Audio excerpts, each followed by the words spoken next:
स्वागत है दोस्तों। आप सुन रहे हैं कहानी वार्ता और मैं हूं आप सबका दोस्त विक्रम। जैसा मैंने कहा था, कहानी बहुत तेजी से आगे बढ़ रही है। मैं खुद सरप्राइज था कि जगमोहन लंदन क्यों नहीं पहुंचा। तो खैर, अब फ्रोजा और जगमोहन की मुलाकात होने ही वाली है। तो ज्यादा देर ना लगाते हुए और बाकी बातें एंड में करेंगे। अब हम शुरू करते हैं डेथ वारंट पार्ट 4। व्हाइट ने फोन बंद किया और सामने खड़ी मैरी बाउचर को देखा। क्या हुआ? सीडी का क्या चक्कर है? मैरी बाउचर ने पूछा। सब ठीक है। व्हाइट ने मैरी बाउचर की टांगों के पास रखे बड़े से ब्रीफकेस को देखा जिसमें $5 लाख थे। तुम्हें कुछ देर इंतजार करना होगा फ्रोजा की खबर पाने के लिए। तुमने आधे घंटे से मुझे यहाँ खड़ा कर रखा। फ्रोजा नजर में है, परंतु अभी वो किसी ऐसी जगह पर नहीं है कि तुम्हें बता सकूं। मेरा आदमी उस पर नजर रख रहा है। कुछ देर में मैं तुम्हें बताता हूँ कि फ्रोजा कहाँ मौजूद है। थोड़ा इंतजार कर लो। अगर फ्रोजा हाथ से निकली तो बेफिक्र रहो, व्हाइट ने गंभीर स्वर में कहा। ऐसा कुछ नहीं होगा। सीडी की क्या बात हो रही थी? फ्रोजा एक इंडियन एजेंट से मिली थी। वो तुम्हारी वाली सीडी देने के लिए किसी जिम्मेवार भारतीय सरकारी आदमी की मांग कर रही थी। अब वो इस बारे में सुबह उस एजेंट से बात करेगी। मैरी बाउचर के होंठ भिज गए। अगर वो सीडी हाथ से निकल गई तो $5 लाख वापस ले लूंगी। सब ठीक है, तुम परेशान करने वाली बातें मत करो। इतनी जल्दी वो सीडी किसी को नहीं दे सकती। 10 मिनट बाद व्हाइट का फोन बजा। हेलो। फ्रोजा टैक्सी में है और मेरे ख्याल में वो वापस जा रही है। मैकी की आवाज कानों में पड़ी। वापस कहाँ? सूजी के फ्लैट पर। ऐसा मेरा ख्याल है, पर अभी पक्का नहीं है। तो मैं फिर फोन करूंगा। व्हाइट ने फोन बंद किया। अब क्या है? मैरी बाउचर ने पूछा। तुम जरा जरा देर बाद मत पूछो। कुछ देर तक मैं तुम्हें बताऊंगा कि फ्रोजा कहां पर है और $5 लाख ले लूंगा। अगला दृश्य। जगमोहन उन फ्लैटों के पास अंधेरे में दुबका हुआ था। फ्रोजा के पीछे पीछे वो यहां तक आ पहुंचा था। इस दौरान उसने ये भी देख लिया था कि एक और आदमी कार पर फ्रोजा का पीछा कर रहा है। जगमोहन की नजर उस फ्लैट पर थी जिसमें फ्रोजा थी। वो सूजी वो सूजी वाला फ्लैट था और उस पर मैकी भी था, जो फ्रोजा का पीछा करते यहां तक आया था। इस वक्त वो कार को एक तरफ खड़ी करके उसके भीतर आराम से बैठा था। जगमोहन को ब्रिजवॉश की कही बात याद थी कि इस फ्रोजा के पास वो सीडी है जिसमें American agent Indian prime minister की हत्या करने की योजना बना रहे हैं। फ्रोजा वो सीडी भारत के किसी जिम्मेवार आदमी को देना चाहती है। ऐसे में जगमोहन चाहता था कि वो तब तक फ्रोजा पर नजर रखे जब तक कि वो सीडी किसी भारतीय के हवाले न कर दे। परंतु उसे फ्रोजा फ्रोजा खतरे में लगी थी। वो कार वाला आदमी फ्रोजा की निगरानी कर रहा था।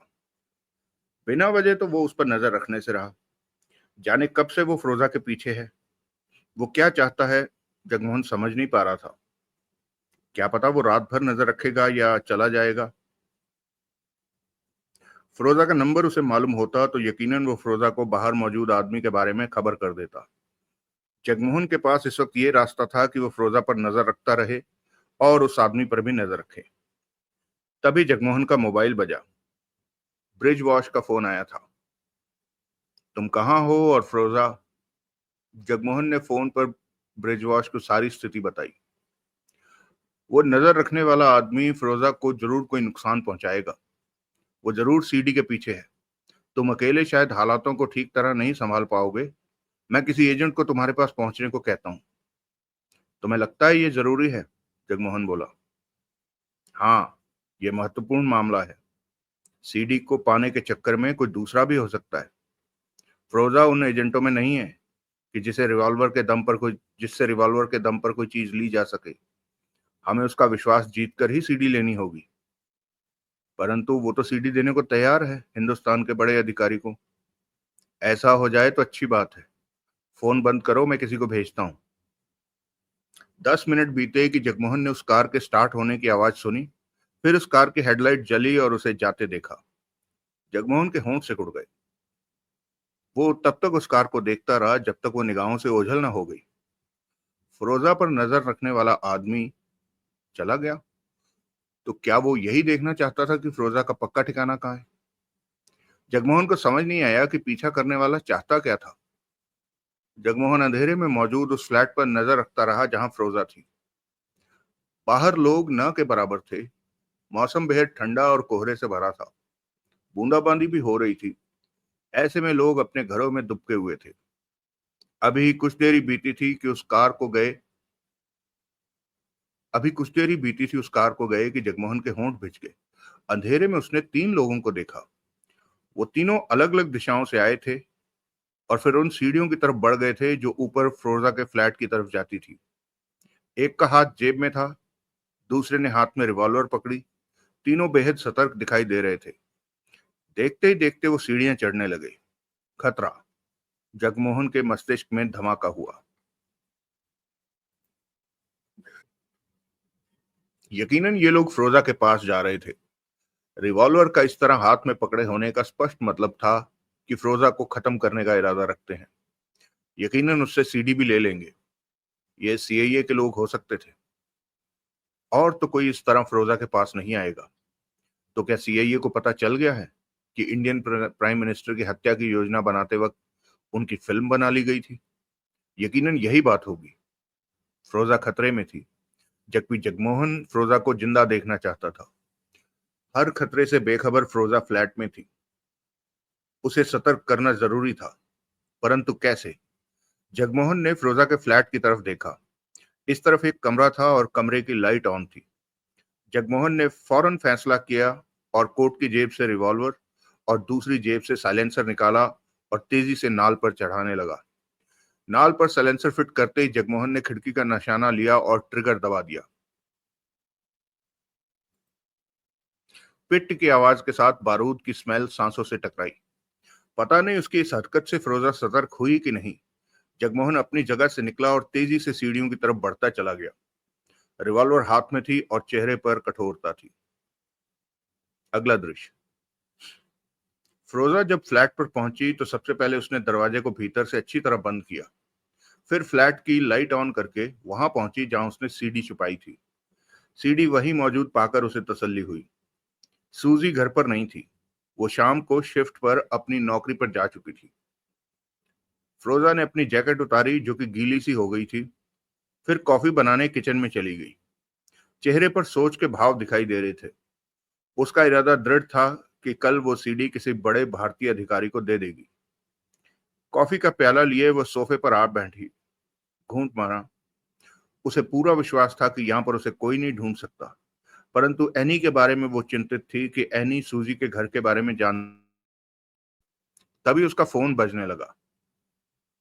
फिरोजा ने स्क्रीन पर देखा। वो सूजी का नंबर था। हेलो। फिरोजा ने बात की। घर पर है? सूजी ने पूछा। हाँ, कुछ देर पहले ही आई हूँ। कॉफी पी रही हूँ। फ्रिज में खाने का सामान रखा है? ठीक है। एनी का फोन आया था, वो तुम्हारे बारे में पूछ रही थी। फिर? फिरोजा सतर्क हुई। मैंने कह दिया कि पार्टी के बाद तुम मुझे नहीं मिली। ठीक कहा। तो वो बोली अगर फिरोजा मिले तो उससे कह दूं कि सीआईए सीडी के बारे में जान गई है और तुम्हारी तलाश कर रही है। फिरोजा को खतरे का स्पष्ट आभास हुआ। ठीक है, फिरोजा ने शांत स्वर में कहा। मामला क्या है फिरोजा? ये तेरे को बताने वाली बात नहीं। ऑफिस के काम से वास्ता रखता है। फिरोजा ने गंभीर स्वर में कहा। तू अपना ध्यान रखना, सूजी ने कहा और फोन बंद कर दिया। फिरोजा ने कान से फोन हटाया और कॉफी का घूंट भरा। सीआईए उसे ढूंढ रही है। यह सच में खतरनाक बात थी। उसी पल उसका फोन बजा। स्क्रीन पर एनी का नंबर आया देखा। फिरोजा के होंठ भिज गए। वो एनी से बात नहीं करना चाहती थी। एनी उसे समझाने की कोशिश करेगी, जबकि उसने जो सोच रखा है वो करके रहेगी। वो जानती थी कि उसकी एजेंसी की नौकरी छिन जाएगी, परंतु उसने नौकरी की परवाह नहीं की। सच्चाई के सामने उसे नहीं पसंद था कि ब्रिटेन अमेरिका से दबे और इस मामले पर खामोश रहे। वो इस बात के पूरे सबूत इंडिया को दे देना चाहती थी कि सीआईए इंडियन प्राइम मिनिस्टर की हत्या का प्लान कर रही है। इंडिया के हाथ में सबूत आते ही दुनिया भर में तहलका मच जाना था। अमेरिका का सिर झुक जाना था। एनी का फोन फ्रोजा ने रिसीव नहीं किया। बजने के बाद फोन बंद हो गया। फ्रोजा ने कॉफी का प्याला खाली किया और वहीं बैठी रही। मोबाइल हाथ में था। वो सोचों में थी और इसी तरह बैठे काफी वक्त बीत गया। चौंकी वो तब जब खिड़की का शीशा तोड़ती गोली छत में आ धसी। फ्रोजा उछलकर खड़ी हो गई। हक्की बक्की वो छत को देखती रही जहां गोली धसी थी। किसी ने नीचे से गोली चलाई थी। क्यों? इसका जवाब फ्रोजा के पास नहीं था कि इस बेमतलब फायर का मतलब क्या था। ऐसी बेवकूफी वाला फायर सीआईए तो नहीं करेगी। लेकिन जो भी हो, फ्रोजा को खतरे का एहसास हो गया था। उसने जल्दी से सीढ़ी उठाकर अपने कपड़ों में छिपाई, फोन जेब में रखा और रिवॉल्वर निकालकर हाथ में ले ली। नजरें दरवाजे पर बार बार जारी थी।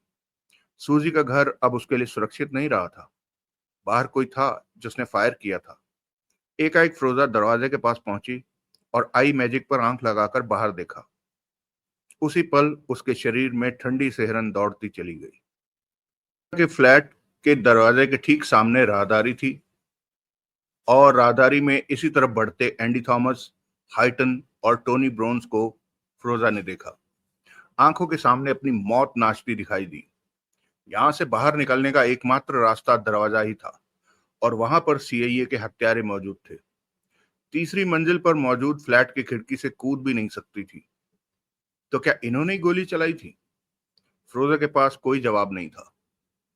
फ्रोजा समझ नहीं पा रही थी कि सीआईए को उसकी मौजूदगी के बारे में कैसे पता चल गया। वो तो खुद को सुरक्षित जगह पर महसूस कर रही थी कि किसी को इस जगह के बारे में पता नहीं चलेगा, परंतु सीआईए के एजेंट यहां पहुंच गए। होंठ भींचे फ्रोजा ने आई मैजिक पर आंख लगाए रखी। हाइटन के हाथ में रिवॉल्वर दबी थी। वो तीनों के वो तीनों दरवाजे पास वो तीनों दरवाजे के पास आ गए। फ्रोजा का मुंह सूखने लगा कि अब क्या होगा। उसने टोनी ब्रोन्स को कॉल बेल बजाते देखा। भीतर कॉल बेल बजी। फ्रोजा का दिल जोरों से धड़क रहा था। आई मैजिक पर लगी फ्रोजा की आंखें फैल गई थी। पीछे से आने वाले व्यक्ति को उसने गोलियां चलाते देखा था। साइलेंसर लगी होने की वजह से फायरों की आवाज नहीं गूंजी, परंतु टोनी ब्रोन्स को हाइटन, एंडी थॉमस को नीचे गिरते देखा। हाइटन तो गोली लगते ही सीधा दरवाजे से आ टकराया, फिर नीचे गिरा था। तब फ्रोजा पल भर के लिए दरवाजे के पास से हड़बड़ाकर हटी थी। उसके बाद उसने पुनः आई मैजिक पर आंख लगा दी थी कि बाहर देख सके। जगमोहन दरवाजे के पास आ गया था और फ्रोजा के देखते ही देखते उसने नीचे पड़े उन तीनों पर पुनः गोलियां चलाई। फ्रोजा उन तीनों की हालत आई मैजिक से न देख पा रही थी। वो नीचे गिरे पड़े थे। एकाएक फ्रोजा को महसूस हुआ कि कितना बड़ा खतरा टल गया है। जिसने इन तीनों को मारा, कम से कम वो उसका दुश्मन नहीं हो सकता था। इसे पहले कभी नहीं देखा था, परंतु ये स्पष्ट था कि वो हाथ में रिवॉल्वर थामे उसे बचाने ही आया था। तभी उसे दरवाजा थपथपाते देखा। रिवॉल्वर उसने कोट की जेब में रख लिया था।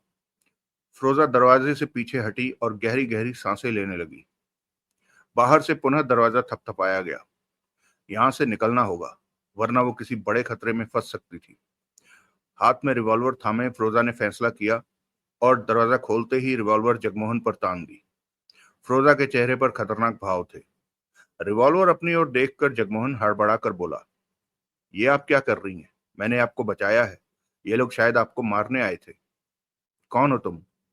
मैं जगमोहन। नाम नहीं, काम बताओ। तुम कौन? मैं चोर हूं, जगमोहन ने सामान्य स्वर में कहा। यहां किसी फ्लैट में चोरी करने आया था कि इन तीनों को रिवॉल्वर थामे इस तरफ आते देखा तो समझ गया कि ये किसी को मारने आए हैं। तीनों ही मुझे खतरनाक लगे। मैं इनके पीछे पीछे आ गया और देखा कि ये इस फ्लैट का दरवाजा खटखटा रहे हैं। मुझे डर था कि फ्लैट खोलने वाले बेगुनाह को फौरन शूट न कर दें। मैंने इन्हें शूट कर दिया। तुमने 3 खून कर दिए। क्या फर्क पड़ता है? जगमोहन मुस्कुरा पड़ा। आपको बचा लिया। ये बदमाश लगते हैं। इन्हें पहचानती हैं आप? फ्रोजा होंठ भींचे जगमोहन को देखती रही। हो सकता है इनके साथी अभी बाहर हों, जगमोहन ने जानबूझकर कहा। फ्रोजा चौंकी। तो क्या सीआईए वाले बाहर हो सकते हैं? हो सकता है ये तीनों भीतर आ गए हों और मैरी बाउचर और जैकर बाहर किसी कार में इनकी वापसी का इंतजार कर रहे हों। खतरा अभी टला नहीं था। तुम इंडियन हो? हाँ। करते क्या हो? दिन में नौकरी, रात में चोरी, जगमोहन बोला। मैं यहां से चला जाना चाहता हूं। आपको भी यहां से निकल चलना चाहिए। मेरे साथ ही चलिए। बाहर कोई हुआ तो शायद मैं उसे संभाल लूं। चलो। फिरोजा और जगमोहन राहदारी में आगे बढ़ते चले गए। आप रिवॉल्वर भी रखती हैं? जगमोहन ने कहा। फिरोजा ने रिवॉल्वर जेब में रख ली थी। मुझे तो आप भी खतरनाक लग रही हैं, जगमोहन बोला। तुम रिवॉल्वर बढ़िया चला लेते हो, फिरोजा ने कहा। बहुत आसान है। वो दोनों सीढ़ियां उतरने लगे। सामने वाले की तरफ की और ट्रिगर दबा दिया। बाहर की तरफ ध्यान रखो, दूसरों को भी रिवॉल्वर चलानी आती है, फिरोजा ने बेचैन स्वर में कहा। जगमोहन ने रिवॉल्वर निकाल ली। वो नीचे आ गए थे। जगमोहन की पैनी निगाह हर तरफ जा रही थी। बूंदाबांदी रुक गई थी, परंतु मौसम और भी खराब हो गया था। कोहरा पूरी तरह फैल चुका था। 15 फुट से ज्यादा दूर नजर नहीं आ रहा था। फिरोजा के हाथ में अब भी रिवॉल्वर दिख रही थी। उस तरफ चलो, जगमोहन बोला। वहां मेरी कार खड़ी है। दोनों तेजी से उस तरफ बढ़ गए। कोई खतरा सामने नहीं आया। अगला दृश्य। व्हाइट खुश था कि $5 लाख कमा लिए। हालांकि $50,000 उसने वादे के मुताबिक मैकी को दे दिए थे। मैकी $50,000 पाकर खुश था, परंतु व्हाइट के मन में यह कसक भी थी कि उसने ब्रिटिश जासूसी एजेंसी के साथ गद्दारी की है। उन्हें भी तो फिरोजा की जरूरत थी। चीफ का फोन उसे आ चुका था कि फिरोजा को फौरन ढूंढो और इस काम के बदले में 2,000 पाउंड दूंगा। व्हाइट ने सिर झटकाकर इस बात को दिमाग से निकाला और $4.5 लाख के बारे में सोचने लगा, जो इस वक्त उसके पास थे। इतनी रकम जिंदगी में पहली बार उसने हासिल की थी। व्हाइट इस वक्त पी रहा था। आज सर्दी भी ज्यादा थी। डॉलर मिलने की खुशी में नींद कोसों दूर थी। वैसे भी वो आधी रात के बाद ही बेड पर जाता था। रात के 12 बजे थे जब उसका मोबाइल बजा। हेलो। बात की। आवाज नशे से भारी थी। व्हाइट। उधर से मैरी बाउचर का गुस्से भरा स्वर कानों में पड़ा। तुमने हमसे गद्दारी की? क्या मतलब? व्हाइट का दिल धड़का कि ये क्या नया पंगा खड़ा हो गया। तुमने हमें खबर देने के साथ कि फिरोजा वहां है, किसी और को भी खबर दे दी कि सीआईए के लोग वहां पहुंचने वाले हैं। बकवास मत करो। ऐसी बेवकूफी मैं कभी नहीं करता। खबर को धोखा करके नहीं बेचता। इस बारे में मैंने या मेरे आदमी ने किसी से बात नहीं की और करेंगे भी नहीं। ब्रिटिश एजेंसी मुझे छोड़ेगी नहीं ये जानकर कि मैंने फिरोजा के बारे में सीआईए को खबर बेची है। ऐसे में मैं उल्टा काम क्यों करूंगा? व्हाइट पूरे होशो हवास में बोला। मैरी बाउचर के उधर से दांत किटकिटाने की आवाज आई। क्या हुआ? हाइटन, एंडी बाउचर और टोनी ब्रोन्स उस फ्लैट के दरवाजे पर मरे मिले हैं। उन्हें शूट कर। क्या? व्हाइट का मुंह खुला का खुला रह गया। वो सोच भी नहीं सकता था कि इन तीनों को शूट किया जा सकता है, जबकि तीनों को एक साथ किसी ने मार दिया था। क्या फिरोजा ने मारा? वो वो तीनों मर गए? व्हाइट के होठों से निकला। हाँ। मैं और जैकर जब बाहर कार में थे, परंतु हमने फायरिंग की आवाज नहीं सुनी। परंतु हमने फिरोजा को एक हिंदुस्तानी के साथ बाहर जाते देखा। तब हमें नहीं पता था कि वो फिरोजा है। परंतु जब हमारे साथियों को गए देर होने लगी, तो मैंने ऊपर जाकर उनकी लाशें देखी। तब समझ में आया कि कुछ देर पहले गई वो फिरोजा थी, परंतु उसके साथ दिखने वाला इंडियन कौन है? हमने उसे अपने साथियों के पीछे ऊपर जाते देखा था। तब हमने सोचा कि ये उन्हीं फ्लैटों में रहता होगा। मुझे क्या मालूम कि वो इंडियन कौन था? व्हाइट अभी तक हक्का बक्का था। अगर हमें पता चला कि तुमने हमारे साथ गद्दारी की है, तो तुम्हारी मौत पक्की हो जाएगी व्हाइट। ठंडे दिमाग से काम लो। मैंने तुम लोगों के साथ कोई गद्दारी नहीं की। सोचो कि अगर मैंने गद्दारी की होती तो क्या वहां एक ही आदमी दिखता? सीआईए एजेंटों का मुकाबला करने वहां एक ही आदमी आता? तब तो कई लोग आते। मैरी बाउचर की आवाज नहीं आई। उन तीनों का मरना इत्तेफाक हो सकता है। मुझे हैरानी हो रही है ये सोचकर कि वो तीनों इतने खतरनाक थे, पर फिर भी किसी ने तीनों को इकट्ठे ही मार दिया। यकीन नहीं होता। मैं तो किसने मारा होगा उन्हें? फिरोजा ने, उस इंडियन ने। उधर से मैरी बाउचर ने कहकर फोन बंद कर दिया। परंतु व्हाइट का नशा तो बहुत हद तक उतर चुका था। एंडी थॉमस, हाइटन और टोनी ब्रोन्स की हत्या कर दी गई, वो भी एक साथ। ये खबर जासूसी दुनिया को हिला कर रख देगी। सीआईए के लिए ये तगड़ा झटका था। व्हाइट सोचने लगा कि क्या उस पर कोई मुसीबत आ सकती है। सीआईए से उसने धोखा नहीं किया, इसलिए सीआईए की तरफ से उसे कोई डर नहीं था। परंतु अगर ब्रिटिश एजेंसी को पता चल गया कि फ्रोजा की खबर उसने सीआईए को बेची है, तो ब्रिटिश एजेंसी उसे नहीं छोड़ने वाली। क्या पता ब्रिटिश एजेंसी को कुछ पता नहीं ना चले। सोचने के बाद व्हाइट ने एनी को फोन किया। हेलो। एनी की नींद से भरी आवाज कानों में पड़ी। व्हाइट, फ्रोजा की कुछ खबर है मेरे पास। बोलो। कुछ देर पहले वो सूजी के फ्लैट पर। सूजी? फ्रोजा की सहेली? एनी का तेज स्वर कानों में पड़ा। वही। मुझे एक खबर मिली है। वहां पर सीआईए के 3 एजेंट एंडी थॉमस, हाइटन और टोनी ब्राउन्स की लाशें मिली हैं, परंतु फ्रोजा वहां नहीं है इस वक्त। आखिरी वक्त उसे फ्लैट से किसी एक इंडियन के साथ जाते देखा गया। एनी की आवाज नहीं आई। एनी? एनी की तेज तेज सांसें लेने की आवाज सुनाई दे रही थी। तुम्हारा मतलब कि फ्रोजा ने एंडी थॉमस, हाइटन और टोनी ब्राउन्स को शूट कर दिया? एनी जैसे चीख रही थी। पता नहीं क्या हुआ, तुम वहां जाकर देखो। मुझे इतना पता चला है कि वहां कुछ हुआ जरूर है। अगला दृश्य। सूजी के फ्लैट वाली बिल्डिंग के आसपास पुलिस ही पुलिस थी। किसी ने वहां लाशें देखी थी और पुलिस को खबर कर दी थी। पुलिस को आने पर जब पता चला कि मरने वाले सीआईए के नामी एजेंट हैं, तो उन्होंने ऊपर खबर कर दी और बड़े पुलिस अधिकारी वहां आ पहुंचे। मैनचेस्टर में सीआईए के एजेंटों की लाश मिलना बहुत बड़ी बात थी, क्योंकि इंग्लैंड और अमेरिका दोस्त थे। ऐसे में सीआईए के एजेंटों को, वो भी तीन तीन एजेंटों का मारा जाना, जैसे हंगामा मच गया था।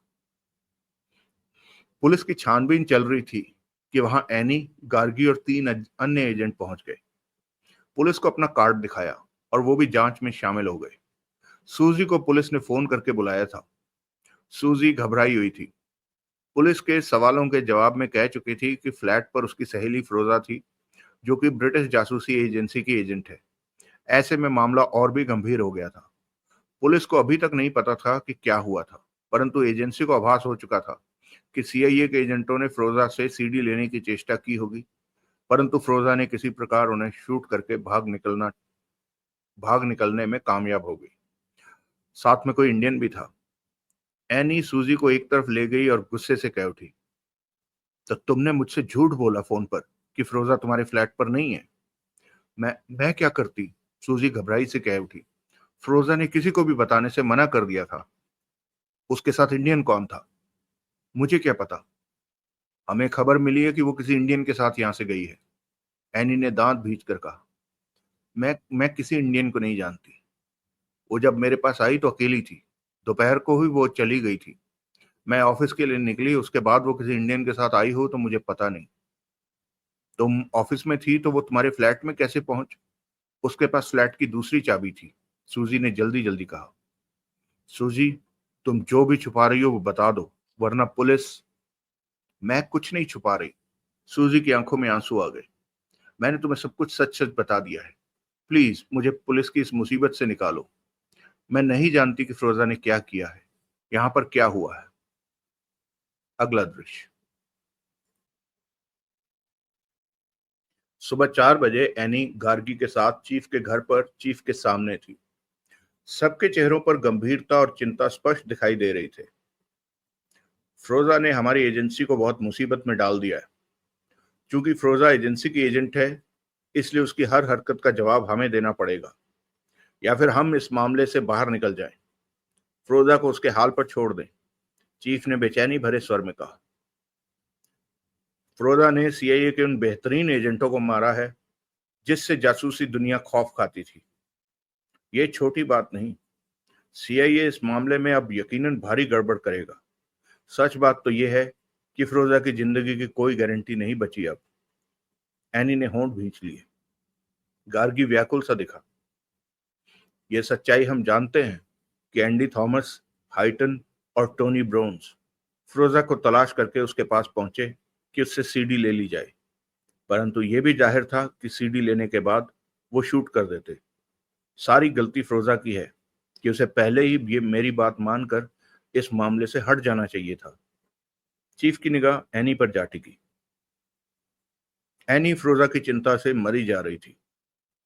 एनी, तुम तो फ्रोजा की बहन हो, तुम्हें अब पूरे मामले की खबर है, तुम ही कहो कि क्या करें।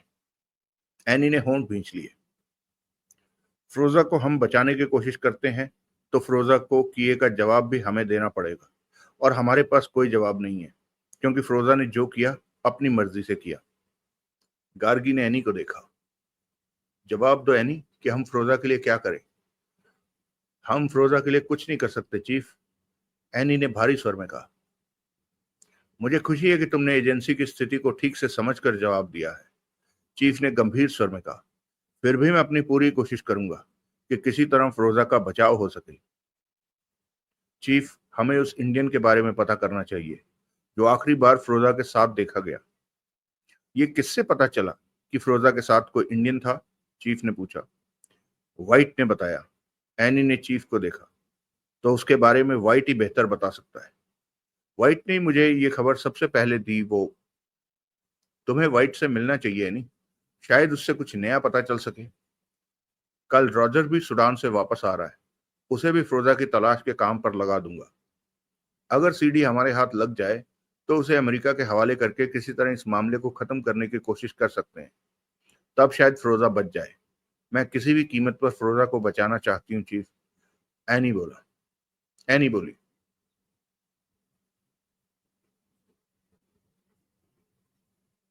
सॉरी दोस्तों, ये यहाँ प्रिंटिंग में ना कुछ गड़बड़ है। डायलॉग शुरू जो हुआ था वो हुआ था चीफ के उससे। तुम्हें व्हाइट से मिलना चाहिए एनी, शायद उससे कुछ नया पता चले।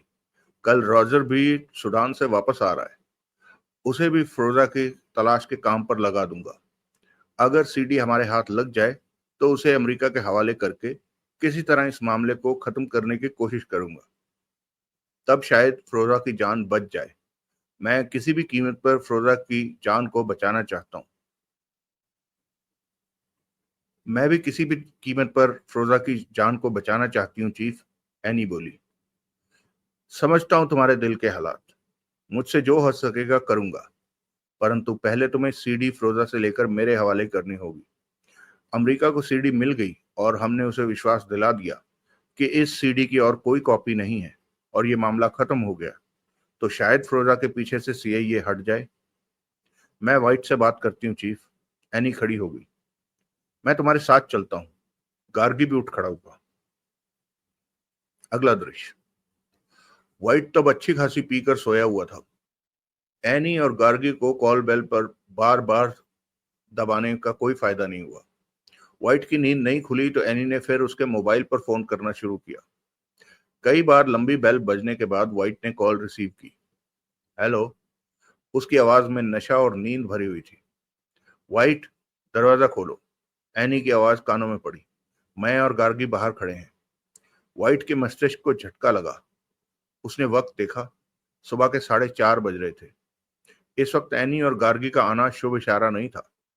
तो क्या एजेंसी को पता चल गया कि उसने सीआईए को फ्रोजा की खबर दी थी? व्हाइट परेशान हो गया। नींद उड़ गई थी उसकी। शक वहम के घेरे में फंसकर व्हाइट ने दरवाजा खोला। बाहर कड़कती सर्दी पड़ रही थी। एनी और गार्गी के भीतर आने पर व्हाइट ने दरवाजा बंद करते हुए कहा, मैं पी कर सोया था, आज थकावट ज्यादा हो गई थी। इस वक्त कैसे आना हुआ? बैठो। एनी एक कुर्सी की तरफ इशारा करती हुई बोली, मुझे फ्रोजा के बारे में पूछना है। व्हाइट कुर्सी पर जा बैठा। नजरें एनी पर थी। तुमने मुझे बताया था कि फ्रोजा अपनी सहेली सूजी के यहाँ थी। वहां सीआईए के 3 नामी एजेंटों की लाशें, वो सब मुझे मालूम है। तुम्हें फ्रोजा के बारे में कैसे पता चला कि वो वहां पर है? तो क्या सिर्फ यही पूछने इतनी रात को मेरे पास आई हो? जवाब दो व्हाइट, गार्गी बोला। यह मामला बहुत गंभीर हो चुका है। चीफ ने मुझे फ्रोजा को ढूंढने को कहा था। ये बात मैंने अपने आदमियों से कह दी।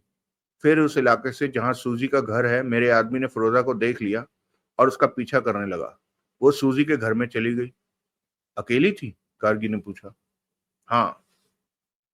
तुमने इंडियन के साथ उसके होने का जिक्र किया था। व्हाइट संभला। उसने ये बात एनी को कही थी, जो कि मैरी बाउचर ने उसे बताई थी, परंतु व्हाइट को मामले के हालात सही तरह से पता नहीं थे। उस वक्त फ्रोजा अकेली थी। व्हाइट को यूं ही कहना पड़ा। फिर फ्रोजा सूजी के घर पर चली गई। कुछ देर बाद एंडी थॉमस, हाइटन और टोनी ब्रोन्स वहां पहुंच गए। मेरा आदमी वहां से कुछ दूर था। वो ठीक से जान नहीं पाया कि क्या हुआ। फिर मेरे आदमी ने फ्रोजा को इंडियन के साथ वहां से जाते देखा। वो उन दोनों का पीछा न कर सका क्योंकि उसकी कार वहां से दूर खड़ी थी। तब तुम्हारे आदमी ने तुम्हें खबर नहीं दी कि फ्रोजा सूजी के फ्लैट पर? उस वक्त मेरे आदमी का फोन काम नहीं कर रहा था। उसे किसी मुनासिब मौके का इंतजार था कि किसी पब्लिक फोन से मुझे फ्रोजा के बारे में बता सके, परंतु उसे ठीक से वक्त नहीं मिल पाया। व्हाइट जैसे तैसे बात को संभालने की चेष्टा कर रहा था। मन ही मन उसे तसल्ली थी कि एजेंसी को यह नहीं पता लगा कि फ्रोजा के बारे में उसने सीआईए को खबर बेची है। एनी और गार्गी की नजरें मिली। इस बारे में और कोई बात? एनी ने पूछा। जो पता था अब तुम्हें बता दिया। अब फ्रोजा कहाँ है? मैं नहीं जानता। मेरा आदमी उसके पीछे नहीं जा सका। वो कार में बैठकर चले गए थे। कार कैसी थी? उसका नंबर क्या था? वहां अंधेरा था, मेरा आदमी देख नहीं पाया। लेकिन सूजी के फ्लैट पर क्या हुआ? तुम वहां गई थी? एनी ने वहां के सारे हालात बताए। सारी गलती सूजी की थी। सुनने के बाद व्हाइट ने कहा, अगर वो तुम्हें फ्रोजा के बारे में बता देती तो? फ्रोजा ने सूजी को मना कर दिया था। गार्गी कह उठा, तुम सोचो कोई और बात तुम्हें याद आ जाए। जो मुझे पता था बता दिया, व्हाइट ने सिर हिलाकर कहा। व्हाइट, एनी गंभीर स्वर में कह उठी, एजेंसी को फ्रोजा की सख्त जरूरत है। फ्रोजा के पास ऐसी सीडी है जिसमें सीआईए के लोगों को इंडियन प्रधानमंत्री की हत्या करने की योजना बनाते देखा जा सकता है। ओह। सीआईए के लोग उस सीडी को वापस पाने और फ्रोजा को खत्म करने के फेर में हैं। ऊपर से फ्रोजा ने एंडी, हाइटन और टोनी जैसे एजेंटों को शूट कर दिया। इन हालातों में चीफ को जवाब में कहना होगा कि फ्रोजा ने एजेंसी से बगावत कर रखी है और वो जो कुछ भी कर रही है अपनी मर्जी से कर रही है। एजेंसी का इस वक्त फ्रोजा से कोई संबंध नहीं बन पा रहा है। सीआईए फ्रोजा को मारना चाहती है और एजेंसी की कोशिश है कि फ्रोजा को बचा लिया जाए। ऐसा तभी हो सकता है जब फ्रोजा हमें मिल जाए और एजेंसी उससे सीडी लेकर सीआईए के हवाले कर दे। समझ रहे हो ना मेरी बात? व्हाइट ने सिर हिलाया। तुम फ्रोजा को तलाश कर लोगे तो तुम्हें 5,000 पाउंड दिए जाएंगे, गार्गी ने कहा। मैं पूरी कोशिश करूंगा फ्रोजा को ढूंढने की। व्हाइट ने अपने स्वर में उत्साह दिखाया, जबकि मन ही मन सोच रहा था कि सीआईए से उसने जो कमाना था कमा लिया। अब उसे एजेंसी का काम आना चाहिए। इसी में उसका बचाव है। मुझे आशा है व्हाइट कि तुम ही हमें फ्रोजा के बारे में खबर दोगे, एनी बोली। तुम लोग फ्रोजा को नहीं ढूंढोगे जो मुझे? पूरी एजेंसी फ्रोजा की तलाश कर रही है। तुम भी अपनी ताकत इसी काम पर लगा दो। देर हुई तो फ्रोजा की जान जाएगी। अगला दृश्य। फ्रोजा डबल बेड पर टांगे फैलाकर सोई हुई थी। जगमोहन उसे अपने ठिकाने पर ले आया था, जो कि ब्रिजवाश ने ही उसे दिया था। सुबह के 5 बज गए थे सोने में। फ्रोजा बहुत थकी हुई थी और लेटते ही नींद में डूब गई। जगमोहन भी सो गया था, परंतु जगमोहन की आंख सुबह 9 बजे खुल गई थी। उसने हाथ मुंह धोया और किचन में जाकर कॉफी बना ली। फ्रोजा को उठाने की चेष्टा नहीं की। जगमोहन को सीडी की जरूरत थी, परंतु इस वक्त उसे सीडी फ्रोजा के पास कहीं भी नजर नहीं आ रही थी। लेकिन उसे राहत थी कि फ्रोजा उसके पास है। देर सवेर सीडी भी मिल जाएगी। कॉफी का घूंट लेते जगमोहन दूसरे कमरे में पहुंचा। ब्रिजवास से फोन पर बात की। फ्रोजा इस वक्त मेरे साथ है, जगमोहन ने धीमे स्वर में बताया। बहुत खूब। ब्रिजवास की आवाज कानों में पड़ी। सीडी मिली?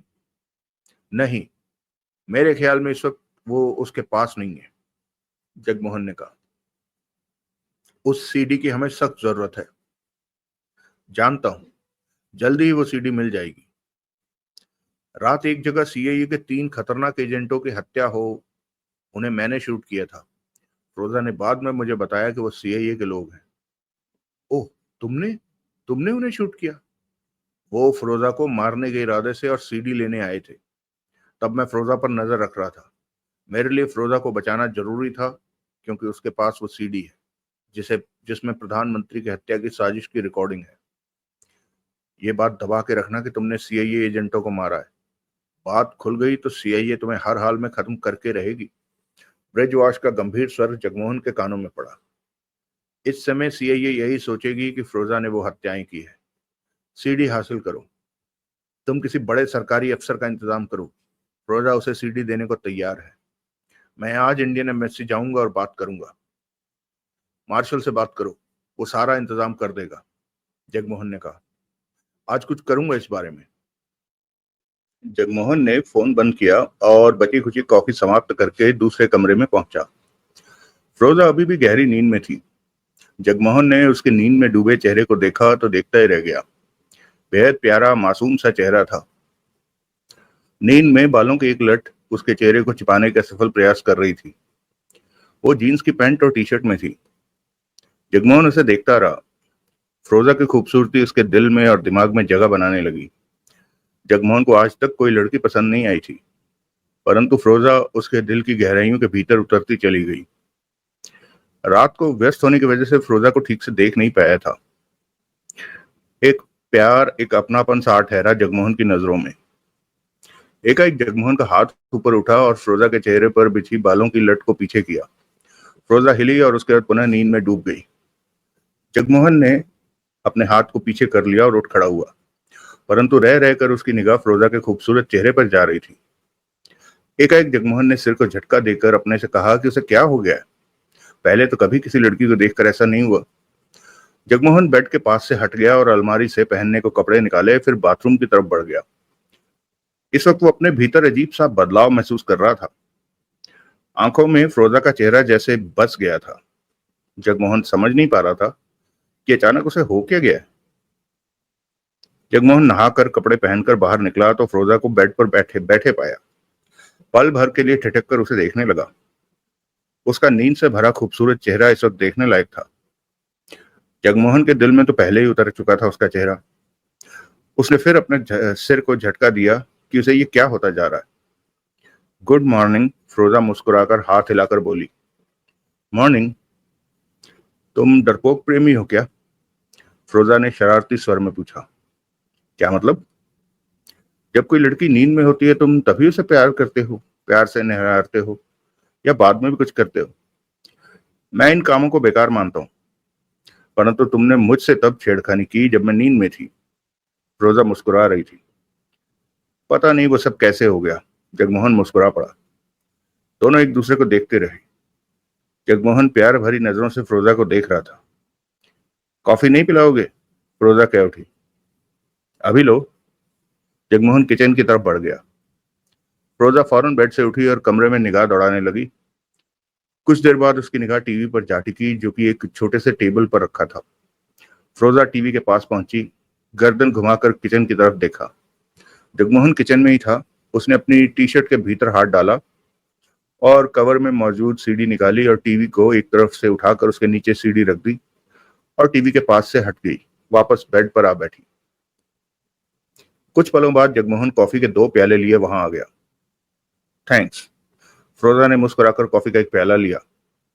जगमोहन एक प्याला थामे चेयर पर जा बैठा। ये तुम्हारा घर है? फिरोजा ने कॉफी का घूंट लेते कहा। हाँ। फिरोजा की निगाह जगमोहन पर थी। अब बताओ तुम कौन हो? मेरा नाम जगमोहन है। मैं इंडियन हूँ। 10 सालों से मैनचेस्टर में रह रहा हूँ। रात तुमने कहा था कि तुम चोरी करते हो। हाँ। दिन में गैस स्टेशन पर नौकरी करता हूँ और रात में कभी कभार चोरी करने निकल जाता हूँ। रात भी चोरी करने ही उन फ्लैटों में पहुंचा था और मैंने तुम्हारी जान बचा ली। जगमोहन ने सरल स्वर में कहा। मैं तुम्हें बेवकूफ नजर आती हूँ?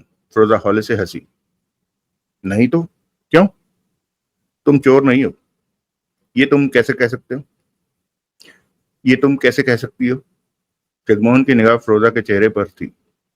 तुम जानते हो मैं कौन हूं? शायद ठीक से नहीं जानता। रात तुमने अपने बारे में खास बताया नहीं था। मैं ब्रिटिश एजेंसी की जासूस फिरोजा हूँ। अच्छा। लोगों को पहचानना मुझे अच्छी तरह आता है। इस बात की हमें ट्रेनिंग मिलती है। तुम चोर नहीं हो, ये मेरा दावा है। तुम्हारा दावा तो मुझे हैरान कर देने वाला है। तुम वहां मुझे बचाने आए थे।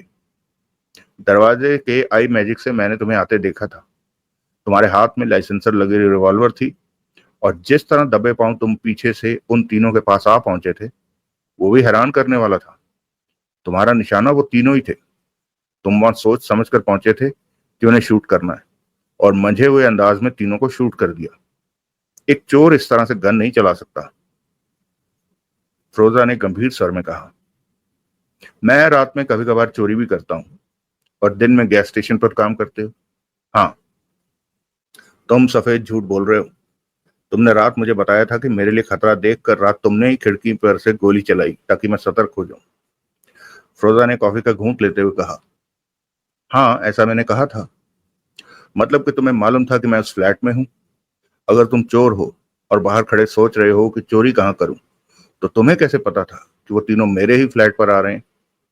फ्रोजा ने उसे देखा। जगमोहन की नजरें फ्रोजा के चेहरे पर थी। फ्रोजा ने बहुत सटीक बात कही थी, परंतु जगमोहन बरबस ही मुस्कुरा कर कह उठा, मैं तुम्हारा पीछा करते वहां तक आया था कि तुम्हारे घर में चोरी करूंगा। ऐसे में मैंने देख लिया था कि तुम उस फ्लैट में गई हो। मुझे मालूम था कि तुम उस फ्लैट में, तो तुम्हें यह कैसे मालूम हो गया कि वो तीनों मेरे पास ही आ रहे हैं और तुमने मुझे सावधान करने के लिए उस फ्लैट की खिड़की पर गोली चला दी? फ्रोजा की मुस्कान भरी निगाह जगमोहन के आकर्षक चेहरे पर ही थी। तुम जो भी कहो, लेकिन मैंने अपने बारे में जो कहा है वो सच है, जगमोहन बोला। किस देश की जासूस हो तुम? जासूस? पागल हो क्या? जगमोहन के होंठों से निकला। ब्रिजवास ने तुम्हें मेरे पीछे लगाया है? मैं किसी ब्रिजवास को नहीं जानता। सीडी चाहिए तुम्हें? सीडी? यानी क्या बातें कर रही हो तुम? मेरी समझ में तो कुछ भी नहीं आ रहा। रोजा कई पलों तक जगमोहन को देखती रही। जगमोहन कॉफी का प्याला टेबल पर रखते हुए कह उठा, मैं ना तो कोई जासूस हूं और ना ही और कुछ। मुझ पर शक मत करो। मैं चोर ही हूं और तुम। मैं इस बात पर लंबी बहस नहीं करना चाहती कि तुम चोर हो या नहीं। रोजा गंभीर स्वर में कह उठी, तुमने रात मेरी जान बचाई, मुझे अपने घर पर लाकर रखा। स्पष्ट है कि तुम कम से कम मेरा बुरा नहीं चाहते। मैं तुम्हारा बुरा क्यों चाहूंगा? मैं तुम पर पूरा भरोसा कर लेती अगर तुम्हारे जासूस होने का मुझे शक ना होता। ये सिर्फ तुम्हारा वहम है। जगमोहन मुस्कुराया। तुम नहा धो लो, मैं तुम्हें नाश्ता कराकर यहां से भेजूंगा। क्या तुम चाहते हो कि मैं यहां से चली जाऊं? जगमोहन की निगाह फिरोजा के चेहरे पर जा टिकी। बोलो, क्या मैं जाऊं यहां से? तुम जाना नहीं चाहती? नहीं, अभी मेरे लिए बाहर जाना खतरे से खाली नहीं। फिरोजा ने गंभीर स्वर में कहा, तुम यहाँ रह सकती हो, जब तक चाहो रहो। मैं तुम्हारा पूरा ध्यान रखूंगा। जगमोहन ने कहा, क्या तुम बताओगी कि तुम्हें कैसा खतरा है और कहीं पर मेरी सहायता की जरूरत है तो? जब तक मैं तुम्हें जान नहीं लेती तब तक तुमसे इस बारे में कोई बात नहीं कर सकती। मुझे जानने में है ही क्या? अपने बारे में तो मैंने सब कुछ बता दिया है। वो तो झूठ बताया है। तुम्हारी मर्जी। जब तक तुम चाहो यहाँ रहो, मैं तुमसे कुछ नहीं पूछूंगा। थैंक्स। मुझे कुछ कपड़े चाहिए होंगे। यहाँ तो औरतों के कपड़े नहीं है। अपना साइज बता दो, बाजार से ला देता हूँ। तुम कितने अच्छे हो। जगमोहन मुस्कुराया। फिरोजा के खूबसूरत चेहरे में खोने लगा। क्या देख रहे हो? फिरोजा उसकी नजरें पहचान कर कह उठी, कुछ नहीं। जगमोहन फिरोजा की खूबसूरती से बाहर निकला। तुम मुझे प्यार तो नहीं करने लगे? नहीं। जगमोहन मुस्कुराया। बेकार के इन कामों के लिए मेरे पास वक्त नहीं है। फिर ठीक है। फिरोजा बेड से उठी और कॉफी का प्याला टेबल पर रखा। तुम यहाँ अकेले रहते हो? हाँ। शादी नहीं की? वक्त नहीं है, बताया तो तुम्हें। फिरोजा ने मुस्कुराकर जगमोहन को देखा और कह उठी, तुम काफी हैंडसम हो। लड़कियां तो खूब मरती होंगी तुम पर। अपना साइज बताओ कि बाजार से कौन कैसे कपड़े लाऊं। तब तक तुम नहा लो, खाने को मैं बाहर से ही लेता आऊंगा। कुछ खास खाना हो तो बता दो। जगमोहन ने बेहद प्यार भरे स्वर में कहा। फिरोजा उसके छिपे प्यार को महसूस कर रही थी। अगला दृश्य। जगमोहन उस मकान से बाहर आया और पैदल ही मार्केट की तरफ बढ़ गया। पास में ही बाजार था, इसलिए कार ले जाने की उसे जरूरत नहीं इसलिए कार ले जाने की उसने जरूरत ना समझी। कुछ आगे जाकर उसने मोबाइल निकाला और चलते चलते मार्शल का नंबर मिलाया। हेलो। मार्शल की आवाज कानों में पड़ी। देवराज चौहान कैसा है? मजे में है, आराम से रह रहा है।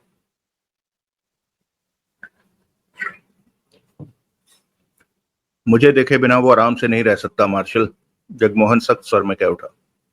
मैंने उसे बता दिया है कि जगमोहन को किसी काम पर भेजा है। ओ, उससे मेरी बात कराओ। नहीं, काम पूरा करके इंडिया पहुंचो और देवराज चौहान से मिल लो। ये बात तुम्हें पहले ही कह दी थी। मैं तुम्हें छोड़ूंगा नहीं, दांत पीस कर जगमोहन ने कहा। मार्शल का कुछ नहीं बिगड़ता, तुम अपने काम के बारे में बताओ। ब्रिजवाश ने तुम्हें बता दिया होगा, मैं तुम्हारे मुंह से सुनना चाहता हूँ। इत्तेफाक से मैं और फिरोजा मिल गए हैं, वो मेरे साथ ही है रात से। फिरोजा ने उन सीआईए एजेंटों की तब फिल्म बना ली थी जब वो इंडियन प्राइम मिनिस्टर की हत्या की योजना बना रहे थे। अब हालात ये हैं कि फिरोजा वो सीडी किसी जिम्मेवार इंडियन ऑफिसर को देना चाहती है। हमें वो सीडी हर हालत में चाहिए, किसी जिम्मेवार अधिकारी को। शायद आज इस बात का इंतजाम हो जाए। फिरोजा तुम्हारे साथ है? मार्शल ने उधर से कहा। हाँ। तो तुम उससे सीडी ले क्यों नहीं लेते? ये तो बहुत आसान है। मुझे नहीं लगता कि सीडी इस वक्त उसके पास है, जगमोहन ने कहा। तुमने उसके पास सीडी नहीं देखी? नहीं, वो तेज तर्रार जासूस है, सीडी साथ साथ लेकर नहीं घूमेगी। मेरे ख्याल में उसने सीडी कहीं छिपा रखी है। तुम सीडी का पता करने की कोशिश करो। मार्शल की आवाज कानों में पड़ी। ब्रिजवाश एम्बेसी के लोगों से सब बात कर रहा है, परंतु तुम फिरोजा के साथ ही रहना, क्योंकि हमें सीडी के साथ फिरोजा की भी जरूरत है। फिरोजा की जरूरत? वो हमारे प्रधानमंत्री की हत्या की योजना बनते देखने वाली आंखों देखी गवाह है।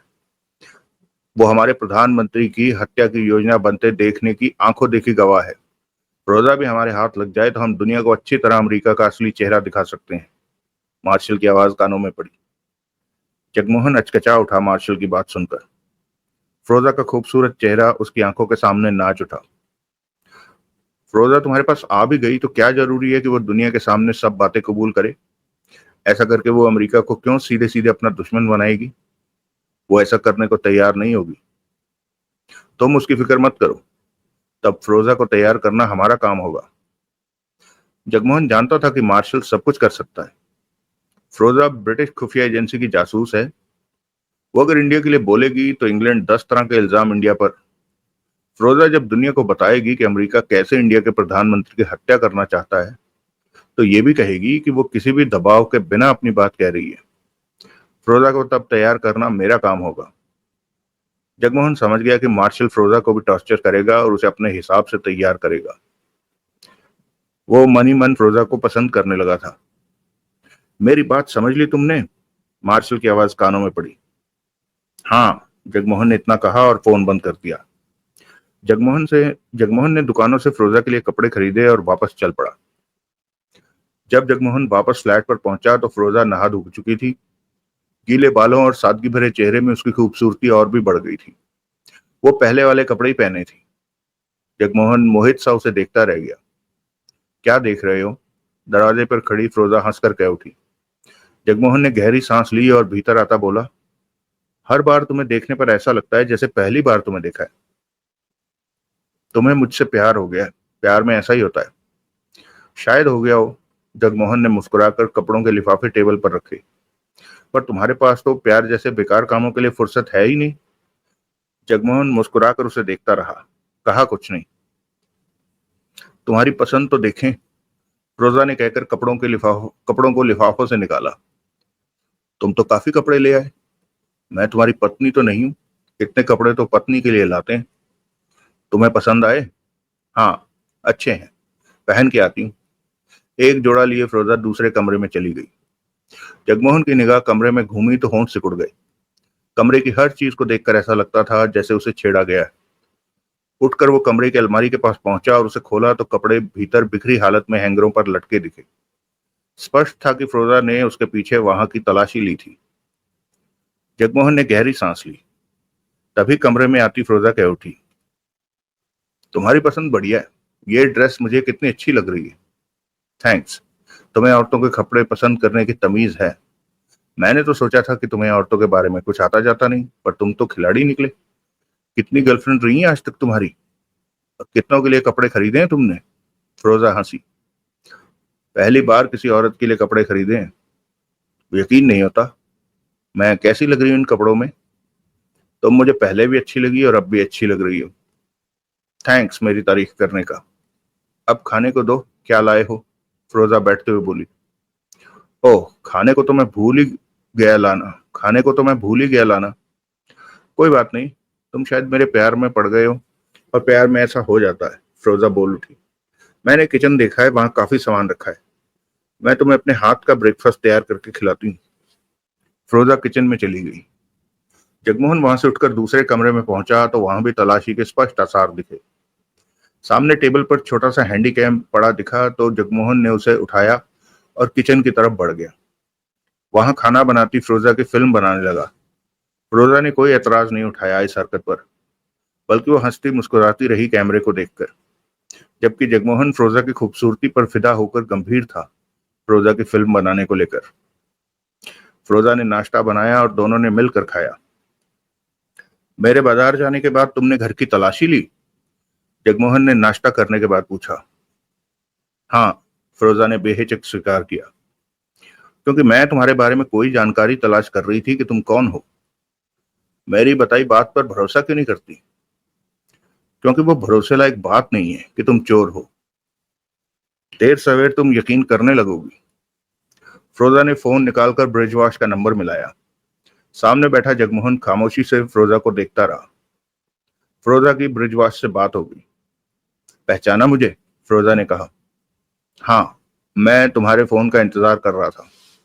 इंडियन दूतावास का बड़ा अधिकारी तुमसे मिलने को तैयार है। नाम बोलो। अजीत लोहिया। ठीक है, पहले मैं इस बारे में पता करूंगी कि ये बंदा ठीक है कि नहीं, उसके बाद तुम्हें फोन करूंगी, फिरोजा ने कहा और फोन बंद करके जेब में रखा। फिर जगमोहन से बोली, अब तुम क्या करोगे? क्या मतलब? कोई काम है तुम्हें? मुझे तो कोई काम नहीं। चाहो तो बाहर चलते हैं, कहीं घूम लेते हैं, जगमोहन ने कहा। मैं बाहर नहीं जा सकती, मुझे खतरा है। अपने बारे में तुम मुझे कुछ भी नहीं बता रही, जगमोहन ने शिकायती लहजे में कहा। तुम मेरे बारे में सब कुछ जानते हो, अभी भी तुम शक में फंसी हो? कुछ भी कहो, तुम शातिर इंसान हो, फिरोजा ने कहा। मैं जैसा भी हूं, मेरे से तुम्हें कोई खतरा नहीं है। तुम मुझ पर पूरा भरोसा कर सकती हो, जगमोहन ने गंभीर स्वर में कहा। फिरोजा ने उसे देखा, परंतु कहा कुछ नहीं। अगला दृश्य। अगले 3 दिन बीत गए। फिरोजा और जगमोहन उसी फ्लैट में थे। जरूरत पड़ने पर खाने का सामान जगमोहन बाहर से भी ले आता और वो दोनों मिलकर घर पर भी खाना बना रहे थे। जगमोहन के लिए ये 3 दिन किसी लंबे सपने जैसे थे। फिरोजा से उसे प्यार हो गया था। पहली बार जगमोहन को कोई लड़की अच्छी लगी थी। मन ही मन जगमोहन हैरान था कि उसमें ये कैसा बदलाव आया है। वो तो इन कामों को बेकार की बात समझता था, परंतु आज उसे महसूस हुआ कि प्यार की अहमियत क्या है। और ये प्यार एक तरफा भी नहीं था। फिरोजा भी जगमोहन से दिल लगा बैठी थी। प्यार में जगमोहन की सादगी फिरोजा को बहुत पसंद आई थी, और उसे लगा कि आज तक वो जिसका इंतजार करती रही वो यही है। फिरोजा ने अपने मन की भावना जगमोहन से छिपाई नहीं, स्पष्ट कह दिया कि उसे भी उससे प्यार हो गया। तब जगमोहन ने फिरोजा का हाथ अपने हाथों में लेकर पूछा था, तुम्हें क्या अच्छा लगा मुझ में? बहुत कुछ, फिरोजा ने उसके गालों पर हाथ फेरा। तुम में सबसे अच्छी बात तो मुझे ये लगी कि तुम औरत को औरत समझते हो, न कि भोग की वस्तु। हमारे इंग्लैंड में लोग लापरवाही से औरत का इस्तेमाल करते हैं और उसकी कद्र भी नहीं करते। अगर मैं किसी स्थानीय आदमी के साथ होती तो उसने कई बार मुझे पाने की कोशिश कर ली होती, परंतु तुमने ऐसा कुछ नहीं किया। बेशक तुम मुझे प्यार वाली नजरों से देखते रहे, परंतु तुम्हारी नीयत साफ थी। हमारे इंडिया में ऐसा ही होता है, जगमोहन ने प्यार से कहा। क्या? जब तक शादी नहीं होती तब तक आदमी औरत करीब नहीं आते। यकीन नहीं होता। इंडिया का सिस्टम ऐसा ही है, परंतु अब धीरे धीरे काफी कुछ बदल रहा है। पुराने सिस्टम में नया सिस्टम घुसता जा रहा है और आजकल के युवक युवतियां इन बातों की कम परवाह करते हैं। तुम परवाह करते हो? फिरोजा ने शोक स्वर में कहा। तुमने देखा तो है कि मैं तुम्हारे करीब भी नहीं बैठा। तुम्हारा हाथ भी तब पकड़ा जब तुमने कहा तुम्हें भी प्यार हो गया। तुम अच्छे हो, प्यार के मामले में बहुत भोले हो। फिरोजा उसके सिर के बालों में उंगलियां फिरा रही थी। मुझे पहले नहीं मालूम था कि प्यार में ऐसा महसूस होता है। ये सच में जरूरी चीज है जिंदगी में। समझो तो जरूरी है, ना समझो तो प्यार कुछ भी नहीं होता। दुनिया में प्यार की जगह कहीं भी नहीं है। ये हवा के झोंके की तरह आता है और बुलबुले की तरह फूट जाता है, फिरोजा ने गंभीर स्वर में कहा। मेरे ख्याल में ये सिर्फ जिस्मानी जरूरत का दूसरा नाम है। किसी को किसी से आज प्यार है तो कल नहीं होगा उसे। इंडिया में प्यार की पूजा होती है। पता नहीं इंडिया के लोग कैसे हैं जो प्यार को पूजा। मैं तुम्हारे सामने खड़ा हूं। इंडिया के लोग मेरे जैसे हैं। जगमोहन ने प्यार से कहा। जो भी हो, प्यार का एहसास मुझे अच्छा लग रहा है। फ्रोजा मुस्कुराई। तुम्हें पहले कभी प्यार हुआ है? नहीं, ये पहली बार ही हुआ है। मैं तुम्हारे साथ इंडिया चलूंगी। क्यों नहीं? तुम करते क्या हो? जगमोहन ने फिरोजा का हाथ छोड़ दिया। फिरोजा की निगाह जगमोहन पर थी। जवाब दो जगमोहन, कम से कम अब तो मुझे अपने बारे में बता दो। फिरोजा ने कहा। मैं कौन हूं इस बात की परवाह मत करो, परंतु मेरा यकीन करो कि मैं तुम्हें कोई नुकसान नहीं पहुंचाऊंगा। जासूस हो? नहीं। जगमोहन ने फिरोजा का गाल थपथपाया। अगर तुम्हें मुझसे प्यार है तो कोई सवाल मत पूछो। फिरोजा ने गहरी सांस ली। जगमोहन को देखने लगी। अब क्या हुआ? जगमोहन बोला। मैं भविष्य के बारे में सोच रही हूँ। क्या? छोड़ो। फिरोजा सिर हिलाकर बोली। आज हम बाहर जाएंगे। कहाँ? किसी से मिलना है मुझे। इंडियन एम्बेसी के अजीत लोहिया के बारे में जानकारी लेनी है। फिरोजा गंभीर हो गई। काफी दिन हो गए इस फ्लैट में बंद हुए। इस तरह मेरा काम नहीं होगा। तुम अपने काम के बारे में मुझे बताओ, मैं तुम्हारी सहायता करूंगा। तुम बिना कुछ जाने मेरी सहायता करो। अभी मैं तुम्हें कुछ नहीं बताना चाहती। रोजा सोच भरे स्वर में बोली। हम यहां से बाहर निकलेंगे। तुम मेरे साथ नहीं बल्कि 10-15 कदम पीछे चलोगे और इस बात का ध्यान रखोगे कि मुझ पर कोई खतरा ना आए। इस वक्त बाहर सीआईए के लोग और ब्रिटिश जासूसी एजेंसी के लोग मेरी तलाश में होंगे। वो कहीं भी मुझसे टकरा सकते हैं या फिर उनकी नजर मुझ पर ना पड़े, उनसे सामना ही ना हो। अगला दृश्य। उस व्यक्ति की आंखें सिकुड़ गई। पल भर के लिए वो ठिठका, फिर सावधानी से फुटपाथ पर जाती फिरोजा का पीछा करने लगा। फिरोजा फुटपाथ पर जा रही थी और अभी अभी उसने टैक्सी छोड़ी थी। उसी टैक्सी में जगमोहन भी था, जो कि उसके साथ ना चलकर 15 कदम पीछे चल रहा था। उस व्यक्ति ने जगमोहन को नहीं देखा था, जबकि जगमोहन की नजर उस पर पड़ चुकी थी। वो 45 बरस की उम्र का व्यक्ति था। उसने कोट पैंट पहन रखा था और गले में मफलर लपेटा हुआ था। सर्दी की तेज लहर वातावरण में बराबर दौड़ रही थी। अब स्थिति ये थी कि सबसे आगे फिरोजा थी, उसके पीछे वो व्यक्ति और पीछे जगमोहन। बाकी अन्य लोग भी फुटपाथ पर आ जा रहे थे। जगमोहन ने फौरन मोबाइल निकालकर फिरोजा को फोन किया। हेलो। फिरोजा की आवाज कानों में पड़ी। तुम्हारे पीछे एक आदमी है। ये तुम्हें देखना है कि वो सीआईए का है या तुम्हारी एजेंसी का। जगमोहन ने फोन पर कहा। आदमी का हुलिया बताओ। फिरोजा की आवाज कानों में पड़ी। उम्र लगभग 45 बरस, थोड़ा कद लंबा, कोट पैंट डाला हुआ है और गले में मफलर लपेट रखा है। कोट पैंट का रंग ब्राउन। तुम सतर्क रहना। फिरोजा की आवाज कानों में पड़ रही थी। वो जो भी है मैं उससे बात करूंगी। ये खतरनाक होगा। मेरे लिए ये जानना जरूरी है कि वो कौन है। हालात जैसे भी रहे हो मैं संभाल लूंगी। फिर तुम पीछे हो और उसके साथी भी पास में हो सकते हैं। तुमने किसी और को देखा? अभी तो नहीं। सतर्क रहना। फिरोजा ने बात करके मोबाइल वापस पैंट की जेब में डाला और शरीर पर पड़ी लंबी जैकेट को छूकर जेब में मौजूद रिवॉल्वर का एहसास पाया। फिर ठिठक कर तुरंत पलट गई। फिरोजा की नजरें हर तरफ घूमी कि उसकी निगाह उस व्यक्ति पर जा टिकी थी। फिरोजा को रुकते पाकर वो अचानक ठिठक गया था। उसे देखते ही फिरोजा के होंठ सिकुड़ गए। फिरोजा उसे पहचानती थी। वो जर्मनी के खुफिया विभाग का जासूस सोरोस था। 2 पल तो ऐसे ही बीत गए।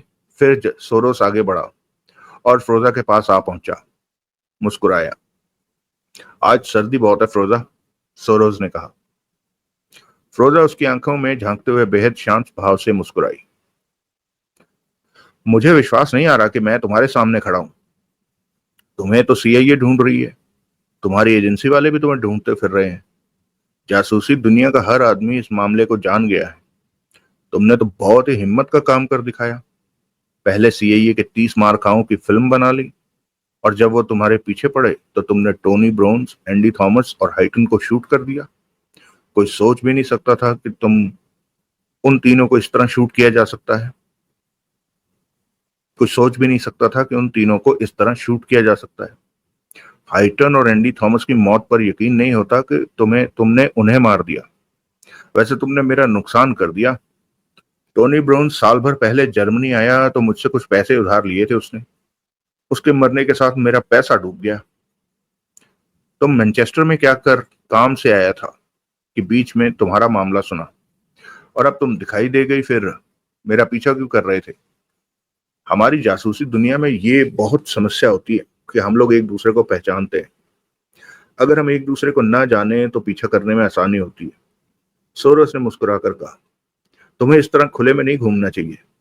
सीआईए वाले, तुम्हारी एजेंसी वाले तुम्हारी तलाश में दौड़ फिर रहे हैं।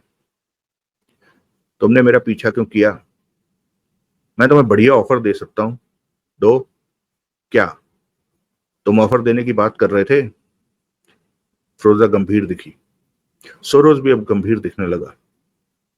तुम्हारे पास वो फिल्म है जिसमें सीआईए के लोग इंडियन प्राइम मिनिस्टर की हत्या की योजना बना रहे हैं? हाँ। तुमने वो फिल्म अपनी एजेंसी को नहीं दी? पता चला कि तुम वो फिल्म इंडिया के हवाले करना चाहती हो। मेरी सलाह है कि ये बेवकूफी छोड़कर जर्मनी से उस फिल्म का सौदा कर लो। फ्रोजा की निगाह सोरोस पर थी। जर्मनी तुम्हें उस फिल्म के बदले अमेरिका से ज्यादा पैसे देगी। जर्मनी को उस फिल्म से क्या फायदा होगा? ये सियासत की बातें हैं। जो देश चलाते हैं वो इस बात को जाने। तुम सौदे की बात करो। उस फिल्म के बदले सबसे ज्यादा पैसा तुम्हें जर्मनी देगा। दुनिया के जिस कोने में पैसा चाहोगी मिल जाएगा। मैं सोचूंगी। सोरोस ने तुरंत कोट की जेब से कार्ड निकालकर उसे दे दिया। फ्रोजा ने देखा कार्ड पर एक मोबाइल नंबर छपा था। ये मेरा नंबर है। इस सौदे के बारे में तुम कभी भी मुझे फोन कर सकती हो। अब तुम मेरा पीछा नहीं करोगे? नहीं करूंगा। वैसे सीआईए उसे भारी रकम देने को तैयार है जो तुम्हारा ठिकाना बताएगा। मैं यहाँ पर अकेली नहीं हूँ। कुछ लोग मुझ पर नजर रख रहे हैं। अगर अब तुमने मेरा पीछे आने की अगर अब तुमने मेरे पीछे आने की चेष्टा की तो वो तुम्हें संभाल लेंगे। तुम्हारे पीछे आने के बारे में उन्होंने ही बताया था। अब मैं तुम्हारे पीछे नहीं आऊंगा। मेरी ऑफर पर सोचना। सबसे ज्यादा पैसा तुम्हें जर्मनी देगा। सोरोज ने कहा और पलटकर तेज कदमों से वापस चला गया। फ्रोजा ने उसका कार्ड जेब में डाला और आगे बढ़ गई, परंतु फ्रोजा के चेहरे पर गहरी सोच और कश्मकश के भाव थे। अगला दृश्य। जगमोहन फासला रखकर फ्रोजा के पीछे था कि उसका फोन बजने लगा। हेलो। जगमोहन ने चलते चलते बात की। तुम मेरा फोन क्यों नहीं अटेंड कर रहे? मार्शल का तीखा स्वर कानों में पड़ा। जगमोहन ने गहरी सांस ली, फिर संभल कर बोला, अटेंड कर तो रहा हूं। पिछले 3 दिनों से तुमने मेरी कॉल रिसीव नहीं की। कई बार तुम्हें फोन किया, जबकि मुझे खबर मिलती रही कि फ्रोजा के साथ तुम उसी फ्लैट पर हो और 3 दिन से कम ही बाहर निकले। ओ, तुम वहां नजर रखवा रहे हो? बेशक, वो मेरा ठिकाना है। ब्रिज वॉश ने तुम्हें वो जगह दी है। मार्शल के स्वर में तीखे भाव थे। 3 दिन तुम उसके साथ फ्लैट में बंद क्या करते रहे? उसे बाजार से कपड़े लाकर दिए। मैंने तुम्हें उसकी सेवा करने को नहीं कहा था। मैंने कहा था कि पहले उससे वो फिल्म की सीडी हासिल करो, उसके बाद उसे ब्रिजवाश के किसी ठिकाने पर ले जाकर कैद कर लो। ब्रिजवाश उसे आसानी से इंडिया तक पहुंचा देगा। जगमोहन के होंठ भिज गए। अब जवाब भी दोगे कि नहीं? सीडी इस वक्त उसके पास नहीं है, जगमोहन ने कहा। तो कहाँ है? मैं नहीं जानता। उससे सीधा पूछूंगा तो वो सतर्क हो जाएगी। अभी तक तो मैंने उसे कह रखा है कि मैं चोर हूं और वहां पर चोरी करने आया था जहां वो रह रही है, और उन तीनों के इरादे ठीक न देखकर मैंने उन्हें मार दिया। हालांकि उसे मेरी बात का भरोसा नहीं है, परंतु चूंकि इस वक्त वो खुद खतरे में है, इसलिए मुझे साथ रखा हुआ है। जब भी मुझे सीडी के बारे में पता चलेगा, वो मैं हासिल करके उसे कैद कर लूंगा। उसने फोन पर किसी से सीडी के बारे में बात नहीं की? नहीं। उसका फोन बजता तो है, पर वो किसी का कॉल रिसीव नहीं कर रही। मतलब कि इस वक्त उसके पास सीडी नहीं है। उसने सीडी कहीं छिपा रखी है। हाँ, ऐसा ही है। तुम कहीं उसके चक्कर में तो नहीं पड़ गए? मार्शल की गंभीर आवाज कानों में पड़ी। क्या मतलब? उसने अपना जलवा तुम्हें दिखाया हो और तुम देवराज चौहान को भूलकर उसके पीछे? बकवास मत करो। जगमोहन के दांत भिज गए। मैं तुम्हें याद दिलाना चाहता था कि देवराज चौहान मेरी कैद में है और वो तभी आजाद हो सकेगा जब तुम इस काम में सफल हो जाओगे। नहीं तो देवराज तो चौहान तो गया। ऐसा हुआ तो तुम भी नहीं बचोगे। जगमोहन दांत किटकिटाकर कह उठा। तुम अच्छी तरह जानते हो कि मार्शल को देख पाना भी कितना कठिन है। तुम मेरा क्या बिगाड़ोगे? वो काम करो जगमोहन जो मैंने तुम्हें करने को कहा है। फ्रोजा से सीडी लो और उसे बंदी बनाकर ब्रिजवाश के हवाले करो और इंडिया आकर देवराज चौहान को मुझसे ले लो। मार्शल का गंभीर स्वर कानों में पड़ा। जगमोहन के होंठ भिजे रहे। वो आगे जा रही फ्रोजा के पीछे चला जा रहा था। अब फ्रोजा कहाँ जा रही है? तुम मुझ पर नजर रखना बंद नहीं करवा सकते? नहीं। 3 दिन पहले ब्रिजवाश ने फ्रोजा को अजीत लोहिया के बारे में बताया था, परंतु उसने दोबारा जवाब नहीं दिया। इस वक्त वो अजीत लोहिया के बारे में ही पता करने निकली है। तुम उसके साथ क्यों नहीं चल रही? पीछे क्यों हो? सतर्कता के नाते मैं उस पर नजर रख रहा हूं। मैं तुम्हें फिर याद दिलाता हूं कि देवराज चौहान को सलामत देखना चाहते हो तो जो तुमसे कहा गया है वो काम पूरा करो, वरना। जगमोहन ने फोन बंद किया और जेब में रख लिया। उसके चेहरे पर उखड़े भाव दिख रहे थे। अगर इस वक्त मार्शल उसके सामने होता तो यकीनन उसे शूट कर देता। फ्रोजा को उसने एक रेस्टोरेंट में प्रवेश करते देखा। जगमोहन चंद पलों के लिए छिटका, फिर वो भी रेस्टोरेंट में चला गया। फ्रोजा एक टेबल पर बैठी थी। दोनों की नजरें मिली तो फ्रोजा ने उसे इशारे से बुलाया। जगमोहन टेबल पर पहुंचा और कुर्सी पर बैठकर उसने सवालिया नजरों से फ्रोजा को देखा। मैं बहुत उलझन में हूं, फ्रोजा ने गंभीर स्वर में कहा। क्या? कैसी उलझन? तुम्हें बता नहीं सकती, शायद तुम ना समझ सको। जगमोहन कहना चाहता था कि वो सारा मामला जानता है, परंतु चुप ही रहा। मेरी बात का सही सही जवाब देना। मैं भविष्य के बारे में सोच रही। क्या? एक जासूस की जिंदगी में कभी ठहराव नहीं आता। जासूस चाह कर भी शादी नहीं कर सकता, फिरोजा ने कहा। अगर जासूस अपनी जिंदगी में ठहराव चाहता हो तो उसे क्या करना चाहिए? जासूसी का काम छोड़ देना चाहिए। जगमोहन ने फिरोजा की आंखों में देखा। मेरे पास इस वक्त एक मौका है कि मैं जासूसी का काम छोड़ दूं, परंतु मैं जानती हूं कि सीआईए और मेरी एजेंसी मुझे ढूंढते ही रहेंगी। ऐसे में अगर मेरे पास पैसा हो तो मैं कहीं छिप सकती हूँ, और पैसा कमाने का मौका भी है मेरे पास। जगमोहन ने गंभीर निगाहों से फिरोजा को देखा।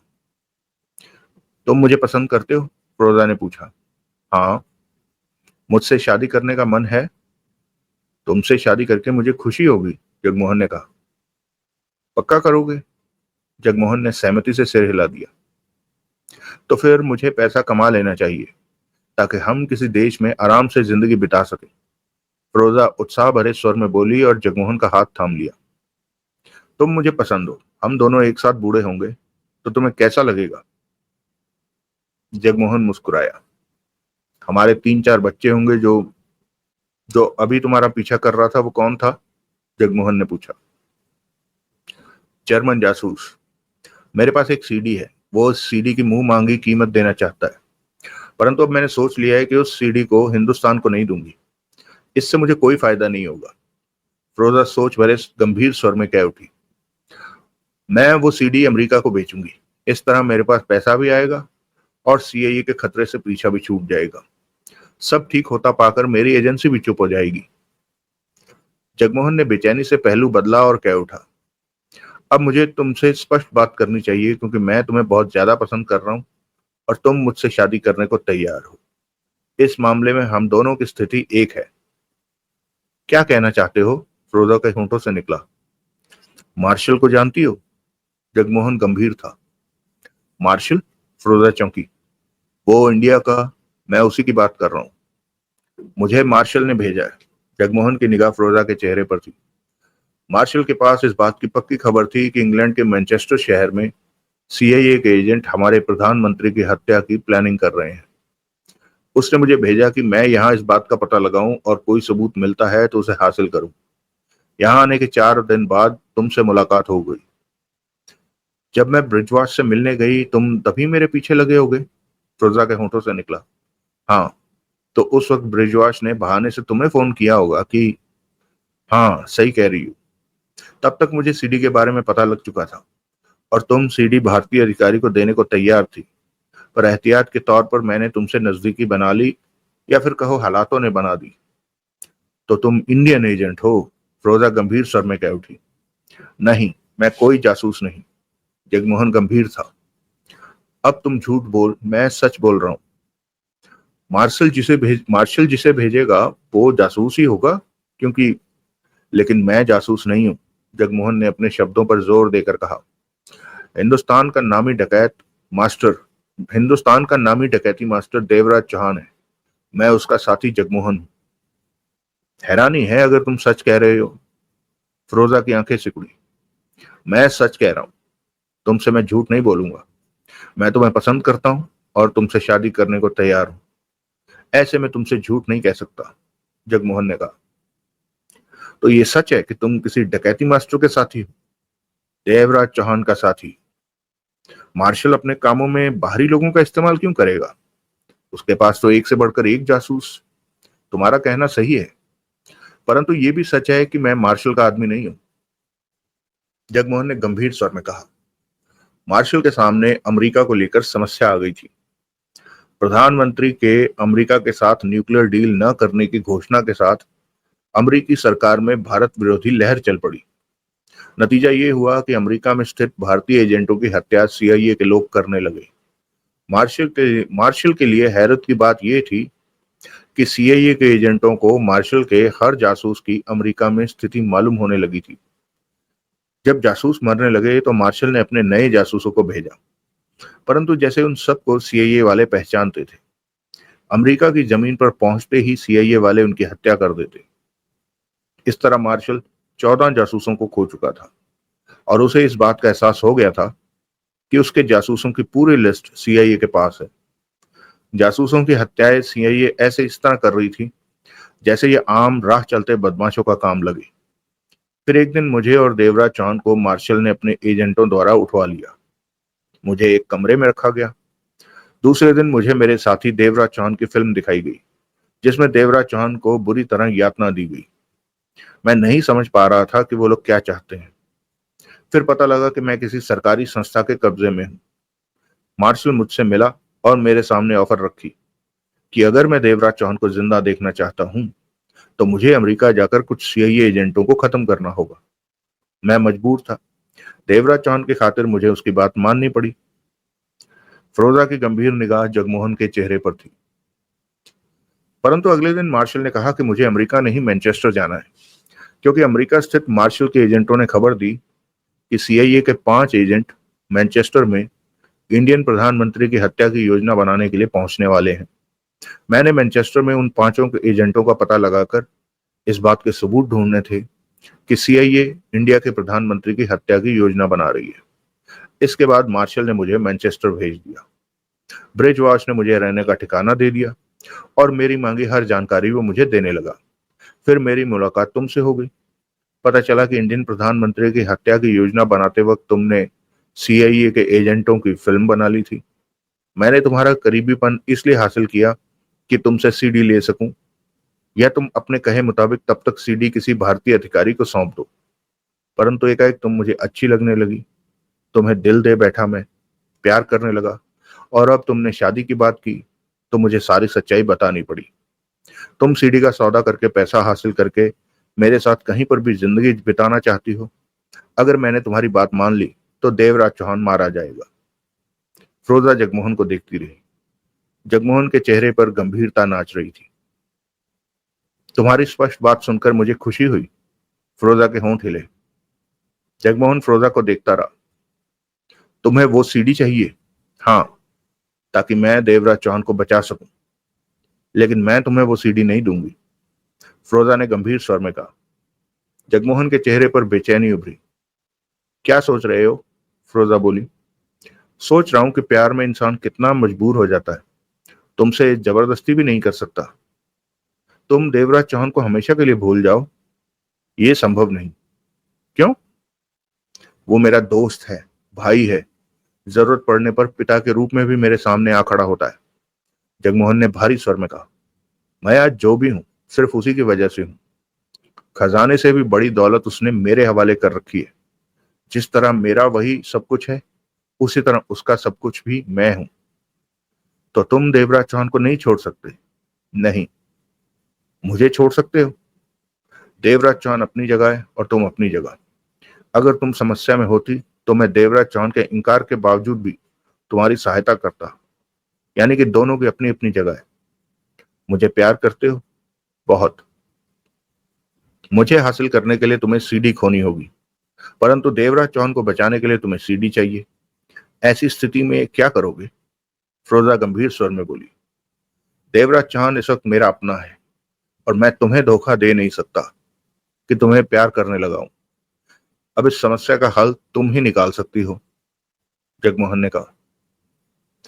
जगमोहन, फिरोजा गंभीर स्वर में बोली, हम दोनों की जिंदगी बेहतर गुजरे, इसके लिए सीडी को सीआईए को बेच देना होगा। सीआईए हमें जितनी दौलत दे सकती है उतना पैसा कोई नहीं दे सकता, फिरोजा बोली। तुम्हारी इस राय में मैं शामिल नहीं हो सकता क्योंकि देवराज चौहान को बचाने के लिए मुझे सीडी चाहिए, और मैं सीडी बेच दूं तो तुम्हें रोकूंगा भी नहीं। फिर देवराज चौहान का क्या होगा? देवराज चौहान को बचाने की कोई और तरह से कोशिश करूंगा। देवराज चौहान को कुछ हो, मैं नहीं सह सकता। उस स्थिति में तुम मुझसे शादी करोगे? शायद नहीं, जगमोहन ने मुस्कुराने की असफल चेष्टा की। अगर तुम सीडी बेचती हो तो हमें अलग अलग हो जाना होगा। बस इतना ही प्यार करते हो? तुम मुझे सीडी नहीं दे सकती तो तुमसे शादी करने की मैं सोच भी नहीं सकता, फिरोजा सिर हिलाकर बोली। तुमने जो भी कहा स्पष्ट कहा, मुझे अच्छा लगा, परंतु मुझे सोचना है कि मैं क्या करूं। तुम कॉफी का ऑर्डर दो, उसके बाद हम वापस चलेंगे। इस बारे में मुझे फैसला करना होगा, सोचना होगा। एक काम हो सकता है, जगमोहन बोला, अगर तुम्हारी इच्छा हो तो। क्या? सीडी की कॉपी बना लो, एक सीडी सीआईए को भेज दो और दूसरी मुझे दे दो। इस तरह मैं देवराज चौहान को, मुझे सोचने दो, कुछ वक्त लगेगा नतीजे पर पहुंचने में। जगमोहन ने वेटर को बुलाकर कॉफी का ऑर्डर दिया। चलिए दोस्तों, आज की कहानी यही रोकते हैं। बहुत मजेदार हो गई ये कहानी। आप लोगों ने देखा, हालांकि कहानी में मेंशन हो चुका है कि ये जगमोहन के साथ पहली बार हुआ है। मैंने काफी सारी कहानियां पढ़ी हैं जगमोहन और देवराज चौहान की। पहली बार हुआ है।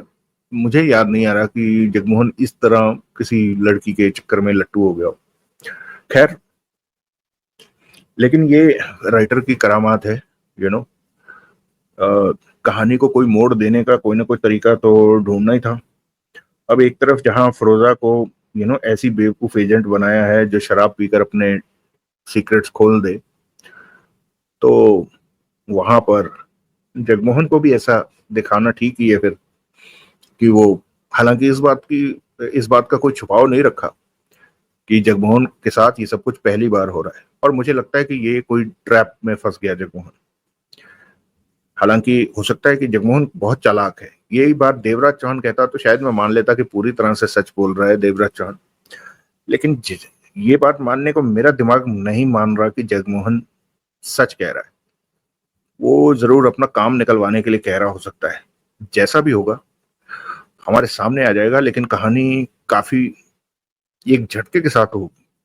खास तौर पे वो जो सीआईए के तीनों घातक एजेंट्स का मरना, और वो भी मतलब एक एक गोली से। जगमोहन ने पीछे से आकर उन्हें ठोक दिया, दैट्स इट।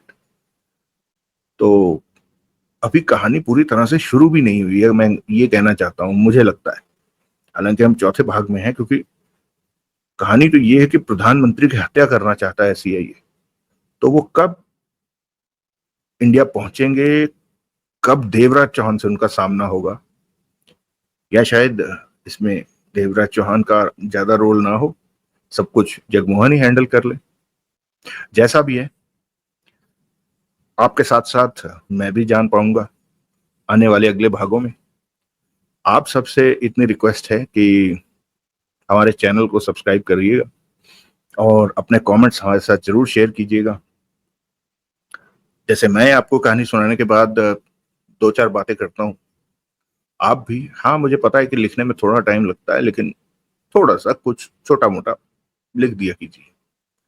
चलिए, अगले भाग में मिलते हैं। तब तक के लिए आप सबको जय हिंद, वंदे मातरम।